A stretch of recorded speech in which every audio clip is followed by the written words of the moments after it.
Good morning, ladies and gentlemen of Lincoln and Logan County. Thanks for checking in. We're here on 96.3 and WLCN online.com for You're in the Cheap Seats with Josh Komnick here, Jake Johnson, the furniture guy. Good morning. And also from the Christian Village is where we're at. Doug Rutter is going to be joining us all morning because not only is he involved here at the Christian Village, but a huge sports fan. He's got tons of notes here he brought in for the show today. So, Doug, I'd like to see a man that's prepared. Absolutely. It's great to have you guys here, and I'm excited to be with you. Sure. That's where we're at. The Christian Village is Lincoln's only faith-based retirement community and is the area's leader for senior living and healthcare services. The village provides quality, compassionate care in a loving Christian environment.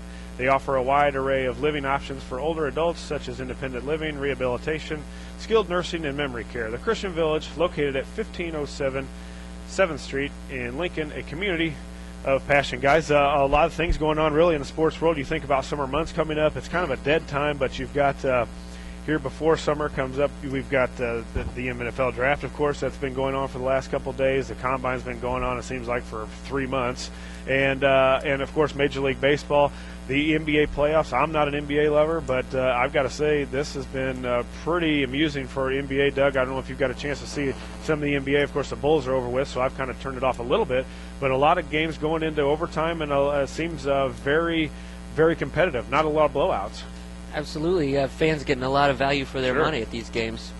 Yeah, and Jake, of course, we've been talking about the Bulls here for a while, and they're on to the next round to take on the Hawks, who I didn't even know how to franchise anymore. They were that bad. But it seems like the Bulls got the best path that they want to look at so far. Well, we've talked about this before. It's set up real well for them. Started out in the first round. Moving on now to the second round, you got Atlanta, which matches up with the Bulls really well. The Bulls have played them twice this year. Right. Neither game was a close game, so which always makes me leery whenever you're playing in the playoffs. You know what I mean? But in the first game of the year, they beat them up 94-76, and then in the second game, 114-81. That was back on the 22nd of March. Right.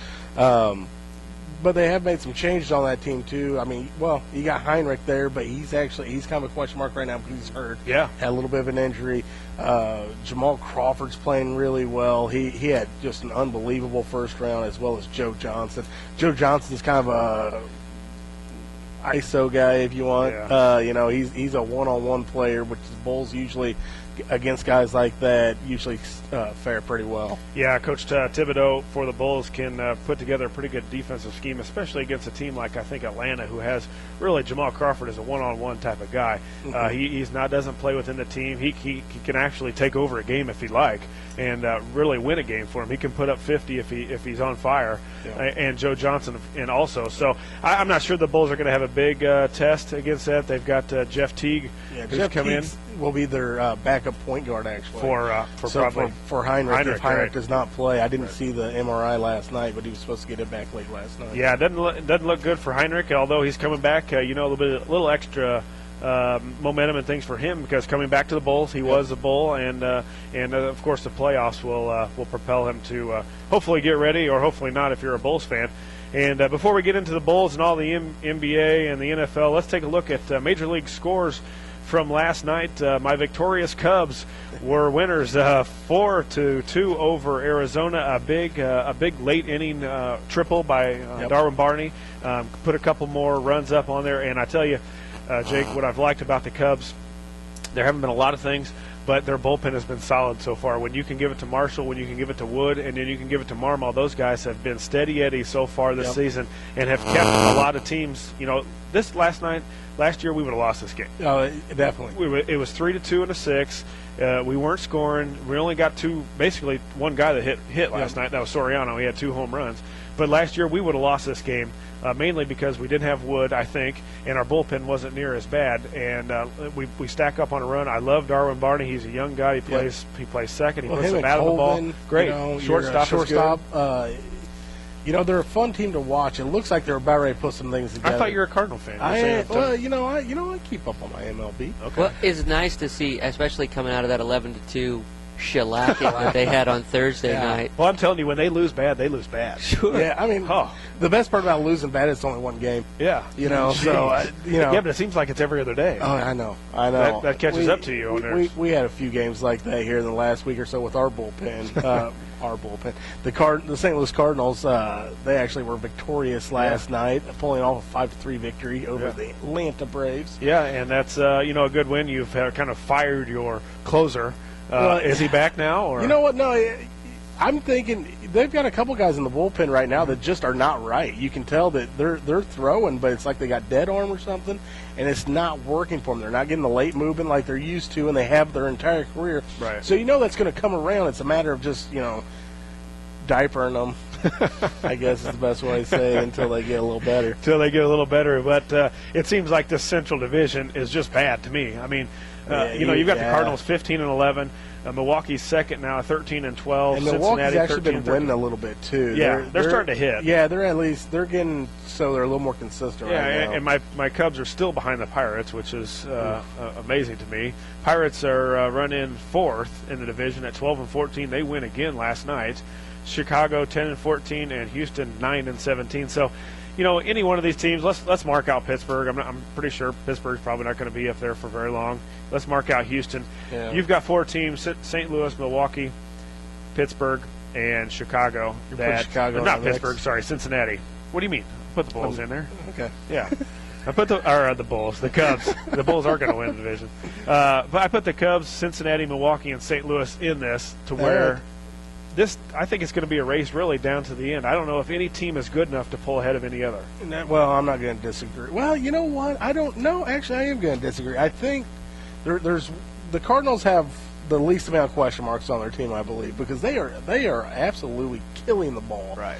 Not only are they getting home runs, but they're also getting some big-time 2-out hits, which is great. Their only fallback right now, to be honest, is a couple pitchers in the bullpen.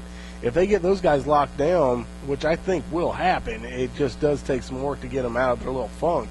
But if they get that worked out, their starting pitching is absolutely unbelievable right now. I mean, when you say your worst starting pitcher is Chris Carpenter, all right, that's pretty good. Yeah, but can it last? That's the thing for Cardinal fans. Can the starting pitching last? You lose Wainwright. Can they come back, and can they sustain this type with if you're going to hit the ball, you guys got a good lineup. So that's what I'm saying.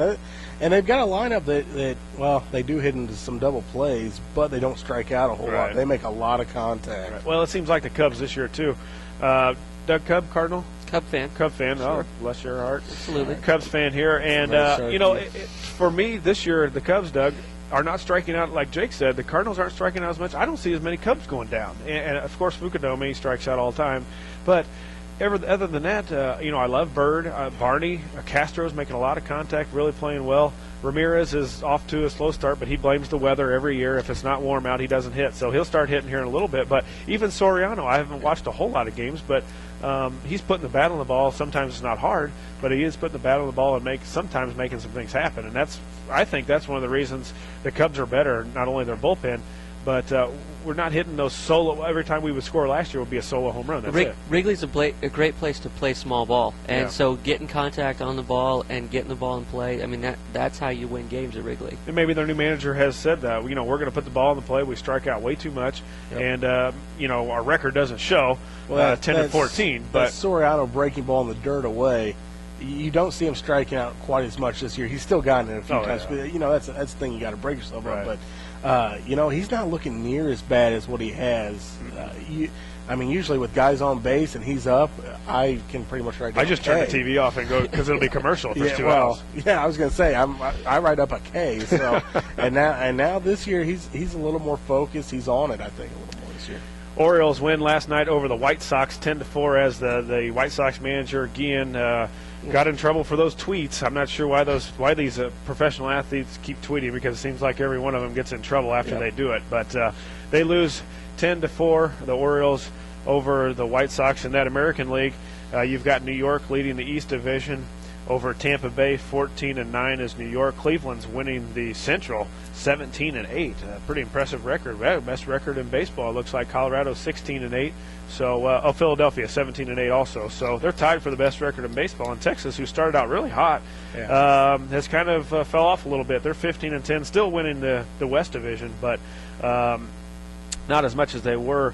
Philadelphia beat the Mets last night 10-3. Washington Nationals over the world champion San Francisco Giants 3-0. Florida 7 Cincinnati 6, St. Louis a winner 5-3 over Atlanta in 11 innings. Milwaukee beat Houston 5-0. Pittsburgh 3, Colorado 0. Cubs can't beat Colorado, but Pittsburgh holds them scoreless. And of course, the Cubs were winners 4-2. We're going to take a quick commercial break. Josh Komnick, the furniture guy Jake, and Doug Rutter here. We'll be back and go over some more of the NBA. We got NBA playoffs coming up. A lot of talk going on in the NBA right now. We'll be back here on WLCN 96.3 and WLCNonline.com. Back here at the Christian Village, you're on the cheap seats. Josh Komnick, the furniture guy Jake Johnson, and Doug Rutter, an administrator here at the Christian Village, located at 1507 7th Street in Lincoln. And guys, kind of got through. Jim, we got a caller. Go ahead. Caller, me? Yeah, go ahead, caller. You're in the cheap seats. Yeah, this is Marty from Lincoln Speedway. Just want to tell you a little bit of what happened last night, how our results came out. Yeah, go ahead. How'd everything go last night? Hey, we had a good show for the amount of people. It got cold kind of quick, so we tried to keep things moving. But I think we had some good, exciting races. Can I go over kind of what we had last night? Let us fill everybody in. Okay, on our Hornets division, we had Damon Jones of Chestnut, Illinois. He won with the 4J. Over to the street stocks, John Ferris from Marquette Heights. He come in first. The E-Mods, Scott Mason, Street 4. One of the most exciting races of the night. We'll have to go to the modified division. It was a great race. When we started out the first lap, we had a caution. We had to put Guy Taylor to the tail. Guy Taylor came all the way from last place to finish third. Wow. And Brian Leonard, your winner in the 14 car from Mason City, Illinois. Good. That's the great division on late models from Berlin, Illinois. Awesome. I tell you, we had a great group of cars. The weather held up, and the track held up, and it was kind of awesome. Yeah, I was going to ask, with all the rain, Marty, how's the track been doing? And it seems like if you had it ready to go last night with all the rain we've had, you've got a good crew and a good track. Yeah, the track went. It was excellent. With the exception, starting slabbing up early. We got the guys out there. Everybody helped. Everybody's patient. We got the track run down. Norm Horn does a great job. He got out there a couple times with an irrigator, drug it down. Mm-hmm. Got some little chips out of it. But all in all, with the weather and everything held up. We had a great night of race. We heard a lot of Mason City, guys locally. Also, where's some guys that come, far away? How far are they coming from?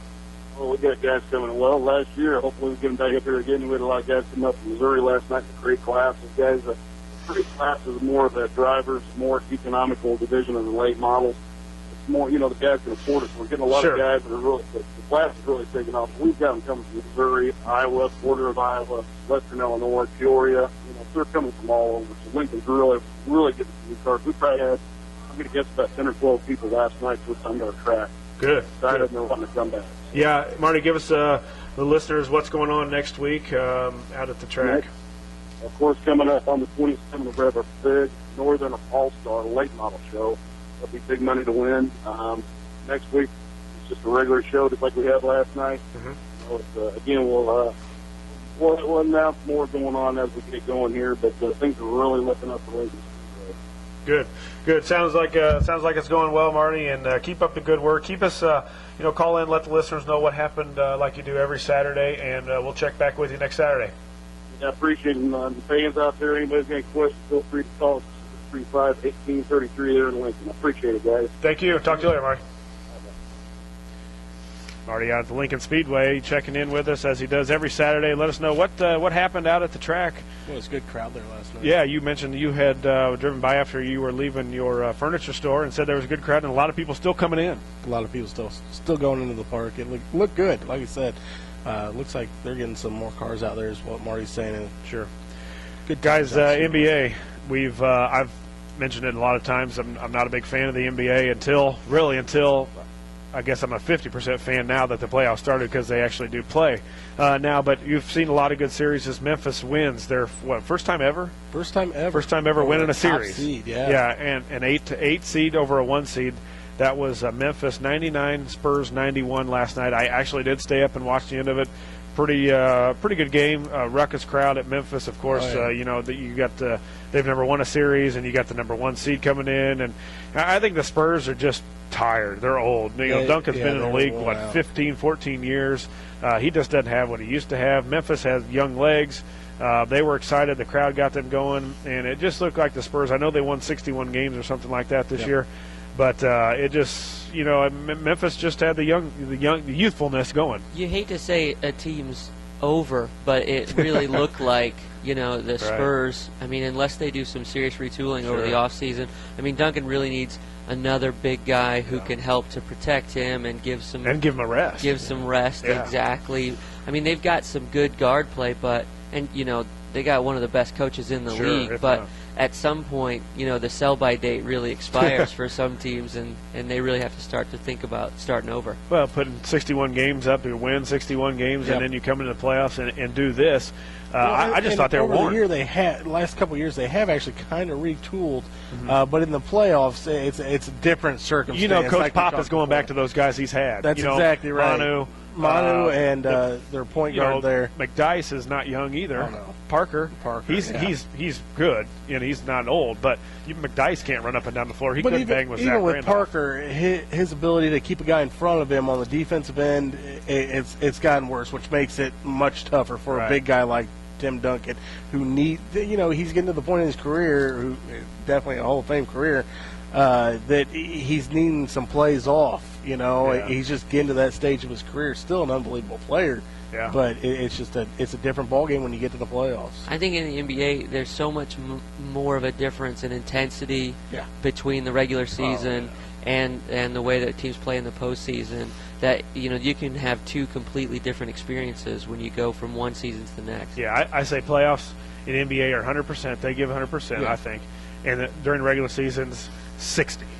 Yeah, I don't know if it's such on a day in, day out, game in, game out. Other than the Bulls, I really think other than the Bulls this year or the last couple of years, really, I think the Bulls have played hard here in the last couple of years, and they have to. They just don't have the talent that everybody else with has. The coach they have this year, I don't think they have much of a choice. Yeah, you either play hard or you sit down. Yeah, and that's exactly what the Bulls have done so far. They're going to take on the Hawks, Atlanta Hawks. They're going to play them Monday night. The Boston Celtics, and the Miami Heat are going to play Sunday at 2:30. So, Jake, you've got the two Eastern Conference right there, Boston and Heat. Who do you like and why? Well, it's kind of hard to say. Boston really finished out the season kind of with lots of question marks, but then they go into the playoffs. I mean, of course they were playing New York, who also had question marks, but man, did they roll them. Yeah. I mean, it looked like a college team playing the pros. I said that before the playoffs started, I didn't want to play the Heat. There's so much talent there, and they're playing. We talked about that regular season 60%. Playoffs 100%. Yeah. Well, this is a perfect example. The Heat didn't play 100% the whole season, or they would have won 70 games. Yep. But I don't know what you can learn about the Celtics from that series point, with the Knicks. I mean, the Knicks play no defense. I mean, the games 1 and 2, they had made at least attempts at defense. 3 and 4, they weren't even on the floor. Well, it's funny. They played defense until a shot went up. Right. And then they wouldn't rebound, and if there was a offensive rebound, they wouldn't defend that. Well, remember who their coach is. Well, that's D'Antoni. He just wants to run and gun. Yeah, he was coaches in college. Phoenix. That's a fun way to play, but or even high school. Well, and it's not working either. It did in Phoenix because they had young stud legs, and run, and they had a good point guard who would control somewhat of it in Nash too. So it'll be interesting to see. Doug, who do you like, Boston and Heat? Well, I think it's just going to be difficult for anybody to run with the guns that they have down at South Beach. Sure. It's going to, they just bring so much talent. They can come at you from every different direction. And you're right, when they're playing 100%, it's hard to see how anybody can run with them, especially a team like the Celtics, which does have some age on it. Right. And I think they'll get blown out of the gym. Yeah, I agree. You talk about the transition game the Heat can put on you. When you can put Wade on a wing and LeBron on a wing and let Chalmers or whoever else bring up the ball, let my 3-year-old son bring it up. If you can throw to one of those two, he'll have 10 assists tonight. Keep in mind, too, guys, you still, on the Heat's end, they still have to play defense, too. LeBron's really lacked off this year. Bosh has never been a big defensive guy. Right. And he's got to take on Kevin Garnett, who, if he's healthy, if his knees aren't hurting him, he's the most dominant power forward in basketball. Right. So if the Heat can bring back Haslam or some of those guys they talk about that are on the shelf for a little bit and possibly could be playing or might be playing, it could make a difference. But I'm going to take the Heat. I think the Heat in 6. over the Celtics. Well, the big question for the Heat is if it comes down to close games, they still don't have a player to go to who'll close the game. Well, they have a couple, but they just don't know who to give it to. Exactly. Is Wade supposed to do it, or is LeBron supposed to do it? But I bet you $5 that LeBron takes the shots. Mm. And he's been, he's shown that he isn't that kind of. I mean, he's not that kind of player that owns that last-second shot the way you see Kobe do. The way I mean, at the end of the day, they still have to figure out what's that 8-second play that's going to get them a bucket every time, and whether LeBron is the player that wants the ball. Right. I like Boston this series, guys. I think Boston's too big, and I think with their guards play, with their experience through the playoffs, with their coach that's been down this road, I like Boston. Yeah, that's good. That's a good comment. That could come into play. The Heat has a really young coach, and the Boston, of course, Coach Rivers, he's been there before. Bulls-Hawks. Probably the matchup we wanted, really. Bulls can't ask for any better road to get to whoever we're talking about, the Heat or the Celtics. I'm taking Bulls. I think Bulls in 5. I don't think the Hawks have a chance. I've said this before and been wrong, but I'm not big on the Hawks. I think they got 2 scorers, and Joe Johnson and Jamal Crawford. Crawford's a one-on-one type of guy. He doesn't care about winning, I don't think. I think he's a one-on-one type of get to the basket, see how many shots I can get up, and see how many points I can put in. I don't think they have a chance. I don't know who's going to guard Rose. They don't play any defense anyways. To be honest, I don't think any team in the NBA has a guy that can guard Rose. Not this year, at least, with his speed and everything. Just not possible. But you know what surprised me in this first series was the Bulls bigs actually came. They played tough defense, and boy, they had a lot of scrappy points, considering Carlos Boozer was not really a factor in the entire first round. They really actually brought the lumber, made it tough for those down low. Well, heck, at the end of the last game, they had 2 blocked shots right there at the end of the game. It was like, man, this is the team you might be seeing in the next round, and if they play like this, you might be seeing them in the NBA Finals. I'd just like to see if Korver would play a little bit of defense. He could play out there. I mean, we don't have anybody that can shoot the basketball. Of course, Dang hits a few. Bogans, I'm not sure why he plays. I like Brewer better. But if we could get Carver just to play a lick of defense for a little while, he can shoot it, man. And just to add another scorer out on there for the Bulls. But Bulls-Hawks, I know you're a Bulls fan. I'm sure you're taking Bulls. I do like the Bulls. It's just, like I said, with the 2 wins earlier, that always scares me, man. It's like, you blow a team out twice, that other team must have seen a lot of things. I mean, not once, twice, and neither game was a close game at any point. I'd like to see that trend continue, to be honest, but it just, man, I'm always leery on something like that. Right. Doug? I definitely think, if the Bulls can get out early, get a couple of big wins in Chicago, and really assert dominance in the series, they could end it fast. But if the Hawks come into this with the confidence that they gained from that series with the Magic, and they play a couple of close games in Chicago, they take it back to Atlanta, it becomes a totally different series. Yeah, you love to have that home field advantage when you can, and the Bulls sure have that. Memphis and Oklahoma City, probably I've got 2 good series and I've got 2 bad series. I've got the Memphis-Oklahoma City bad series. I like Durant. I like their point guard. What's his name from UCLA? Westbrook. I like those 2 guys. Other than that, I'm not watching them. I'm not watching Memphis.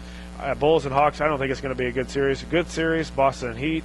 And another good series, L.A. and Dallas. I think that's going to be a tough series. Dallas playing really well. They went on the road and won at Portland to wrap up the series. Of course, what the Lakers have: big, Kobe, experience, Phil, just big guys.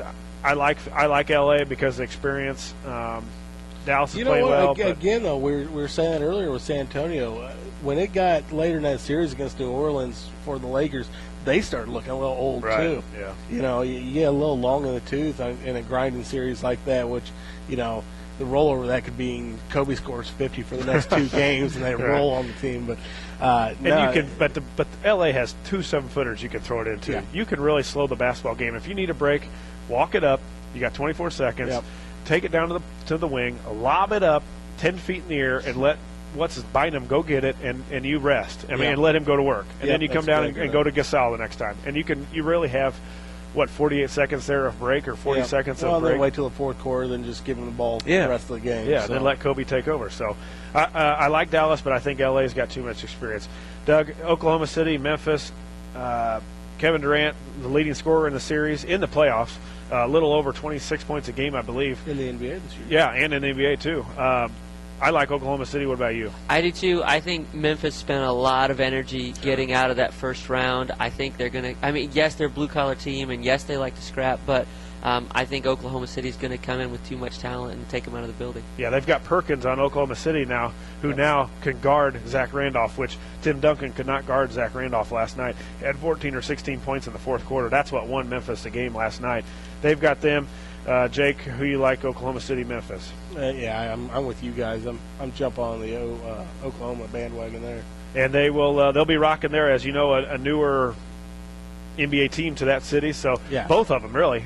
Two great crowds. You've had great crowds at all of them. And it's been actually somewhat amusing to watch the NBA here. There has not been any blowouts, really. There's been, the Bulls blew out the last game, but you knew that was coming. So pretty entertaining. I think these two series get better, and that's enough for the NBA today. All right, I'm done. Cut. We're going to take a quick commercial break. We'll be back here at the Christian Village. You're in the cheap seats, WLCNonline.com at 96.3 FM. Back here at the Christian Village, you're in the cheap seats. Josh Komnick, Doug Rutter, administrator out here at the Christian Village, and, of course, the furniture guy, Jake's Furnishings. I want to thank some of our sponsors. Jake's Furnishings, there he is, located at 1100 Woodlawn Road in Lincoln, open 7 days a week.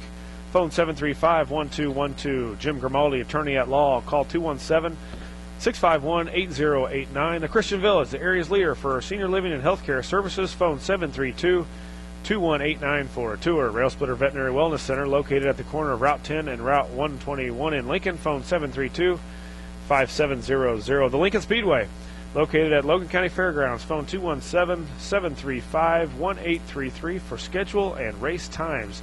Stacy Family Pharmacy, Lincoln's only independently owned and operated pharmacy. Phone 732-1972. Guys, NFL Draft has been going on here for a couple of days.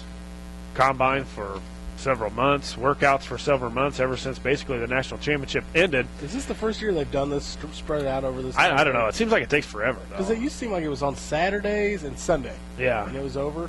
Is Yeah, this the first year? why only 2 rounds? I mean, what's it take an hour and a half to do a round? They gave them extra time this year. Yeah, I mean, I know these guys know what they're doing or what they're, who they're going to pick or what they need. Let's get it over with and get the picks going. Yeah, because round 2 and round 3 used to be what they call lightning round, wasn't it? Where they just 4 through 6 should, not even most of the time they don't even make it. Yeah, they're fired, I guess you want to say, before they make camp. But the draft's going on.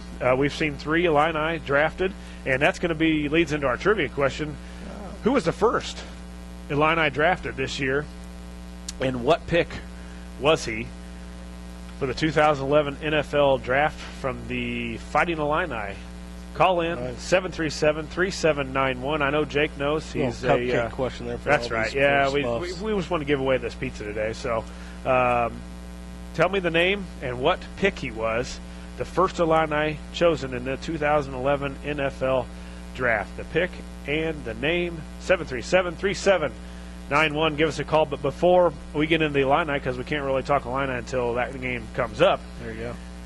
What about the rest of the picks? We talk about the Bears. The Bears have picked. Their first pick was Gabe Karimi, offensive lineman out of the University of Wisconsin, 6'7", 315 pounds.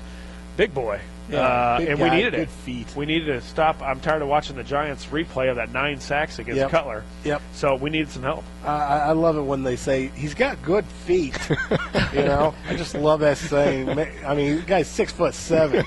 Do you think his feet are good? With his, that's what they say, man. Really? He's got good feet. I'm not sure exactly what that means. I'm thinking he's pretty agile for being that size of a guy. Or he could get a lot of pedicure. I'm not, Maybe that's right. It is. Yeah. They stop out there and blades and get a pedicure. You're right. There you go. Hey, I like this guy for the fact that he's not only good size, but he doesn't look like a big, overweight offensive lineman. He's tall, kind of like Chris Williams. When Chris Williams came out, the difference between him and Chris Williams that you can notice just by looking at him is their arms. his arm span looks like a 6'7" guy, not a guy that's 6'2". Which being a tackle, that's what you need. You need to have good balance, through the center, through your core, and then also be able to move side to side to take on some of these quick offensive or defensive linemen. Well, what I like coming out of University of Wisconsin too, they run the ball like crazy. They always have good linemen, always big guys, and that's what I want the Bears to do more next year is run the ball. And it looks like maybe they've started this with Mr. Karimi. Well, absolutely. And I mean, I read a story that Cutler was the second person to tweet him, to give him a text and say, "Welcome to the Bears." Yeah. And after taking 56 sacks last season, league worst. Yeah. Any help on that line is going to be helpful. And this kid can play. He can play either tackle. He can play the guard spot. And so he's very versatile, very big, very quick, and definitely going to help to bolster that line. Yeah, I like anybody that out of the University of Wisconsin if you want to run the ball because they do it very well with not a lot of, they've had talented backs, but not like Texas has or like Florida has or Ron Dane can be one of the biggest names in college football. Obviously, you can block for him. Second pick for the Bears was Stephen, not exactly sure, Piau, maybe? P.A. Carlos? Stephen P.A., Oregon State, defensive tackle, 6'1", 295 pounds. That's a big boy, but 14 sacks in his career at Oregon State. I believe four forced fumbles. When an inside guy getting sacks, those guys are there to clog up the middle. Yeah. And to get 14 sacks, he was an All-American this year. He wreaked some havoc. Well, it takes some havoc to get noticed out at Oregon State, too. That's exactly right. I mean, he was a tough guy. They really got to the ball good.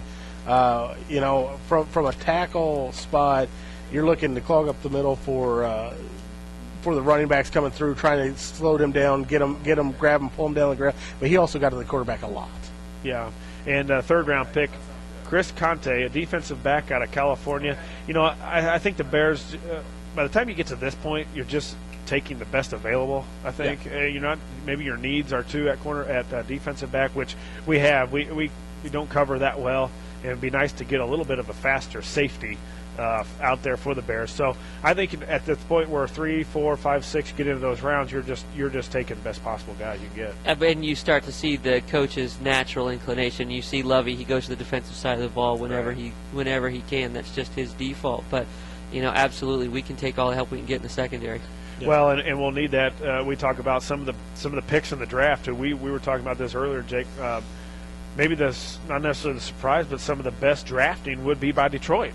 Yeah, I'm going to agree with that. I mean, to be honest, like the first pick of the draft, you and I were talking about it. You like Cam Newton. I hated that pick. Right. I'm not a running quarterback type of guy. Mm-hmm. But at the same time, you have to make a splash there at the beginning, and Carolina did that, and Detroit made some solid picks, And that's really a couple years in a row, I think. Detroit's starting to make a little show that they're going to be pretty serious in this division now. Yeah, Detroit picks Nick Farley, the big defensive lineman out of Auburn, who some thought would be in the top 5. I thought he'd be, to be honest, I thought he was going to be top pick. Yeah, and he falls to 13. So, and then they pick up Titus Young in the second round, who is a solid wide receiver out of Boise State. They wing the ball out there in Boise on the blue turf, and he was their leading receiver.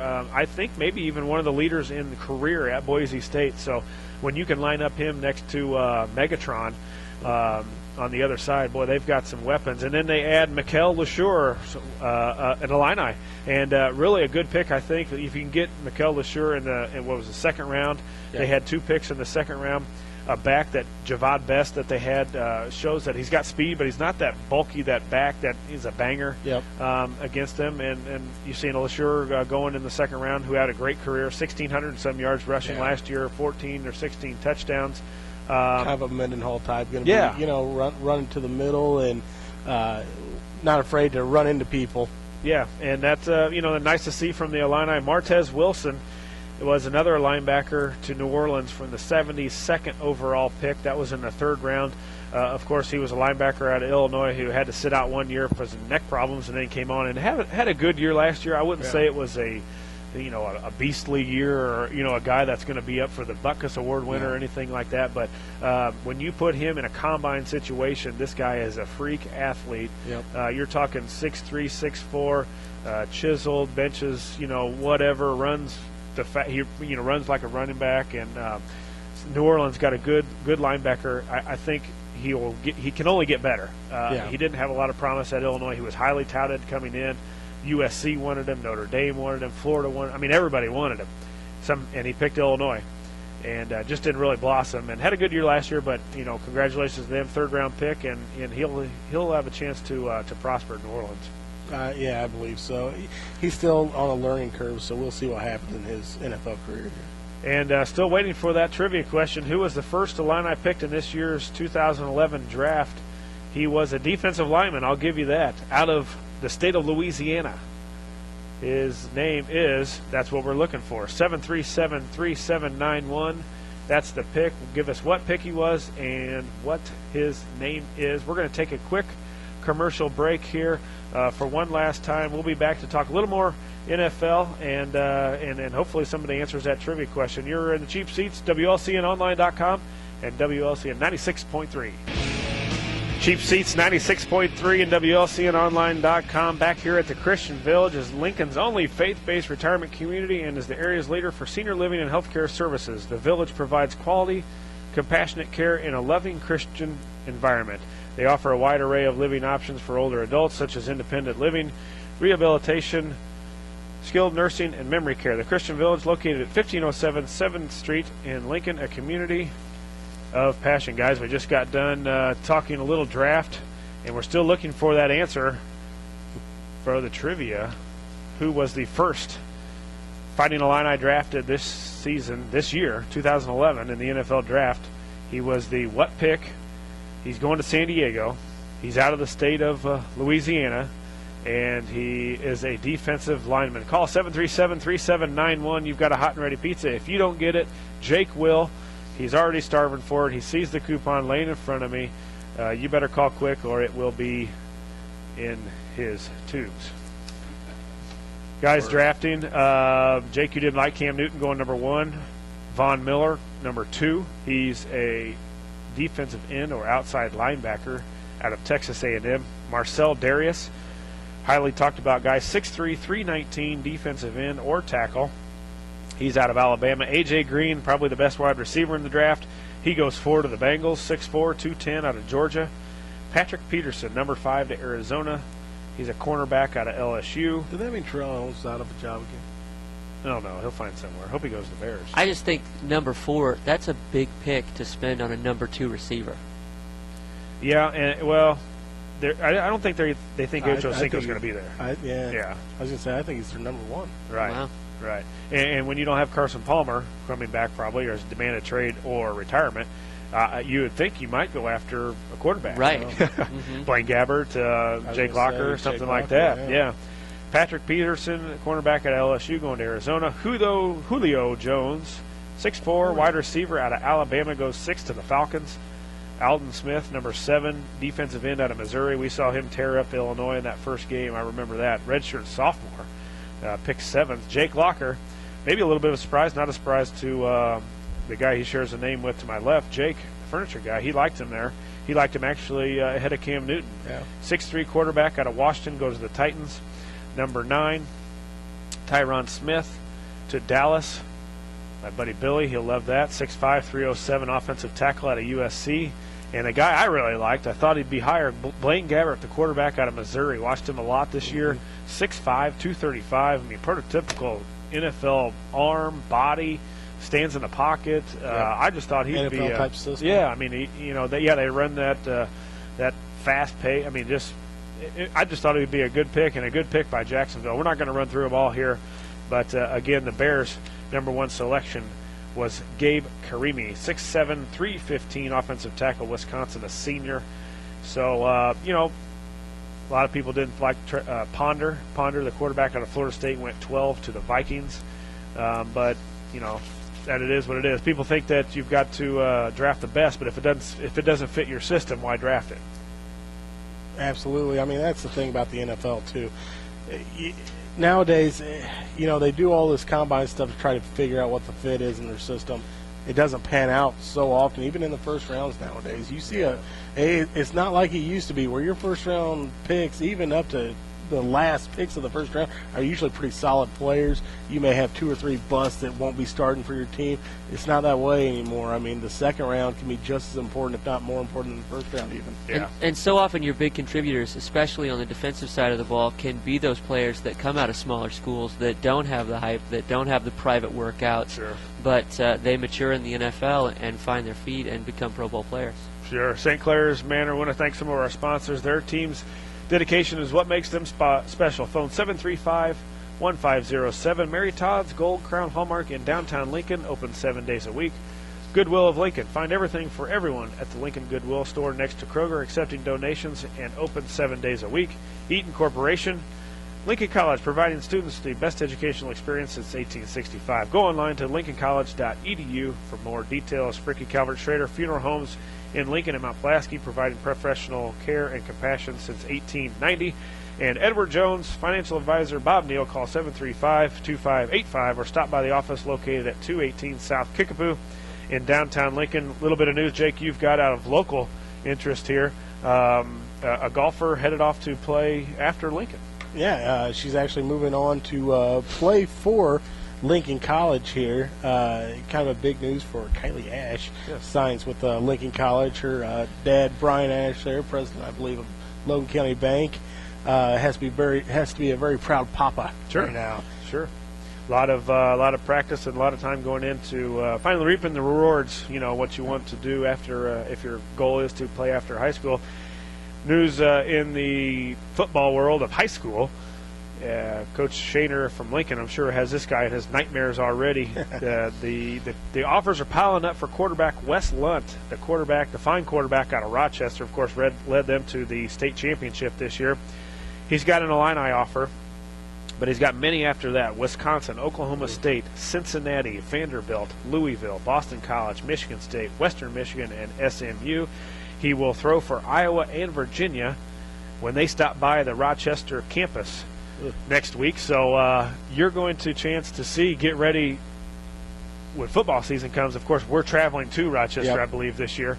But you're going to have a chance to see one of the best in the nation, I think. I mean, one of the top prospects in the nation. You don't have all these guys coming to Rochester, Illinois for any reason. That's for exactly no reason. Right. So they're coming to watch him throw. And it'll be interesting to see where he chooses. I know he's liked Illinois, but when you get into Wisconsin, you get into Oklahoma State, you got a chance to go down to Vanderbilt. I was going to say, a few more of these southern schools are going to be showing up, like Tennessee. And Alabama. And Tennessee, yep. And Peyton Allen, the Chatham freshman out of course, Chatham has been coveted for Illinois, wants him. He's going to be making a trip to Iowa, and then he's heading out to Stanford. And now Tennessee is wanting some of the services. Just going to be a sophomore next year after Quanzo Martin had taken the job at Tennessee. Has shown some interest in that kid. I really like that kid. He's about 6'4", a real smart player, knows what he's doing. So some good players going on here locally in the area, especially in the Central State 8. And a lot of things going on. And let's get to Doug here. One of the reasons why we're here is Doug and the Christian Village. And we want to thank you for having us out here, and thanks for coming on all morning with us. Absolutely, it's been great. Doug, talk a little bit about the Christian Village and what are some of the reasons people would consider a move to this facility that we're at. Well, there's 3 reasons, 3 different services that we provide here. One of the primary services is that maintenance-free independent living. Individuals who've been in their homes for a while, they still live independently, but they want to reduce their maintenance. They want to have some extra services, maybe some meal services, those types of things. Got a number of apartments and garden homes out here in the village that make great places for folks as they start to downsize. We have individuals who come into the healthcare center. Some folks who come for long-term care. Their health is deteriorated to a point where they need full-time care. And a lot of times that's because their family or private health givers have just become exhausted, and so they come and find a place with us. And then we also offer short-term therapy. Individuals have an injury, or say just coming out of a surgery, they need physical therapy, occupational therapy in order to return home. They come stay with us for a few weeks to get that in a setting where we can meet their medical and their clinical needs. What's some things some people should look at for qualifications of a good nursing home or a good rehab center type? Well, absolutely. The first thing that I always say is ask questions of the community, because the number one way you'll know word of mouth. A nursing home is the reputation it Right. has in the community. And so, asking people who've had family or friends who've been residents, that's the best way to know. The second way you can go is to absolutely visit and go visit, get a feel for the place. A nursing home is a home, and so the only way you'll know if it fits you and your lifestyle and your desires is if you're on campus and if you see it. And then there are there's some resources online. Medicare, the Medicare website, Medicare.gov, has a website that allows you to compare nursing homes, and they have a set of criteria that allows them to rank nursing homes and give them a rating, and so that provides some additional information. You've got some construction going on here, really all over. I mean, you've been revamping, remodeling, doing some things like that. What's going on underway in the nursing center? Right now, we're really excited because we just finished and are just starting to move into a brand new therapy space. One of the things that's really emerging from the folks who are our customers and our residents is their need for increased therapy. So, it's either physical therapy, get motion, and to be able to regain some of their ability to move and to reposition themselves, or it could be occupational therapy, the ability to get in and out of the shower, or the ability to regain some motion to be able to cook their own meals, or those types of things. And so we've created a brand new expanded therapy space, give us about 3 times the amount of space we had before. It's a beautiful new gym. We're going to be opening it up to the public in a few weeks, and love to have have you come by and take a look at it, because it's really going to enhance the quality of services we're able to provide. Sure. What types of therapy? You talked about the different things that are the pluses here. What kind of therapy do you provide? Yeah, when we talk about physical therapy, a lot of that has to do with the typical types of rehab that you would get following some sort of muscle or skeletal injury, and so that it increases range of motion, strength. That can also include balance and exercises and rehabilitation to be able to take you from being confined to a wheelchair to being able to walk independently. We've found that over the past few weeks, our therapy, we get reports about how well things are doing, and we found that our patients are recovering 80 to 90% of the function levels that they had before their injury and before they came to us. Nice. I'll tell you one thing that can't hurt is that brand new hospital across the street either. Absolutely, and we do cooperate with the hospital and for whatever. I mean, just the accessibility. I mean, you got to walk. Not a walk, but I mean, if somebody had to go there, it's literally 300 yards. I mean, it's right across the street. Yeah, and we have we cooperate with them. A number of our residents may go there if they have hospital needs, Sure. and a lot of times residents will come from the hospital to the nursing home if Right. they have long-term care after their acute stays. What can somebody contact you at here, Doug, to get a tour, get some information, find out the services? Give us a number, email address, website, whatever. Absolutely. You can find information on thechristianvillage.org. That's our website, and there's information about our residential options there. You can call 217-732-2189. You can ask for Julie or Marcia. They'll be happy to give you a tour or to set up a time when you can come and visit the place. Sounds great, Doug. We want to thank you for for coming on the show with us all day, all morning here, and two, to having us here at the Christian Village. We always enjoy coming out here and visiting you and your residents out here. We want to remember there's a huge garage sale going on out at West Lincoln Broadwell Elementary School in the gym until noon. Make an offer on everything. All proceeds benefit teacher Tiffany Sprague's 4-year-old son's medical bills. So go out there and buy a couple things. There's a huge amount of stuff out there at the gym. It goes to a good cause. A teacher out there is Tiffany Sprague's. Her 4-year-old son has a lot of medical bills going on right now, and everything's going to go benefiting them and their 4-year-old son. So, run out there, see what you can pick up, and help benefit a good cause. Jake, we're wrapped up another Saturday. A lot of sports going on. The weather looks like it's getting a little bit better outside, so maybe we can get outside and do some things today. That's what I like to hear. Let's get to it. That's right. I want to thank everybody for listening. I want to thank Doug Rutter, the Christian Village. I want to thank Marty from the Speedway for calling in today. No correct answer on the trivia anyway. It was Corey Legit was the pick 18th. He's headed to the Chargers of San Diego. He was a defensive lineman out of the University of Illinois. No pizza. Looks like the Jake gets it. So Jakey like pizza. We want to thank you guys for listening. We'll be back next Saturday at Jake's Furnishings. Thanks for listening. For Josh Komnick, Jake, the furniture guy, and Doug Rutter, administrator out here at the Christian Village. We'll see you next week.